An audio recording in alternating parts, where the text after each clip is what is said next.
একটা কথা বলি শোনেন।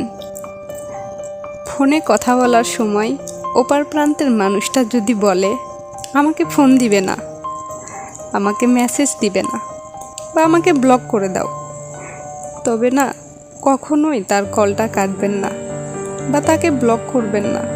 কারণ এই অপশনগুলো কিন্তু দুই প্রান্তেই আছে। সে চাইলেই কিন্তু আপনাকে ব্লক করতে পারে। সে আসলে চাচ্ছে না বলেই আপনাকে ব্লক করছে না বা আপনার ফোন কাটছে না, বরং এই কথাগুলো সে অভিমানে বলেছে এবং সে খুব করে চাচ্ছে আপনি যেন তাকে বুঝেন, তাকে ব্লক না করে বারে বারে ফোন দেন। এরকম মানুষ জীবনে থাকা ভাগ্যের বিষয়। এরকম মানুষ আপনার জীবনে থাকলে কখনোই তাকে হাতছাড়া করবেন না। কারণ এই মানুষগুলো না খুব দামি। 1000 টাকা থাকলেও জীবনে এরকম মানুষ পাবেন না। এই মানুষগুলো আপনার জীবনে থাকার জন্য আসে। আপনার জীবনে থাকার জন্য আসে বলেই এরকম একটু একটু অভিমান করে।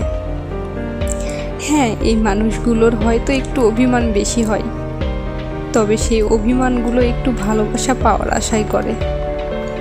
আপনি যদি তার অভিমানগুলো বোঝেন, তাহলে অভিমান ভাঙলে তার কাছ থেকে যে ভালোবাসা পাবেন, সে ভালোবাসা পৃথিবীর কোথাও পাবেন না।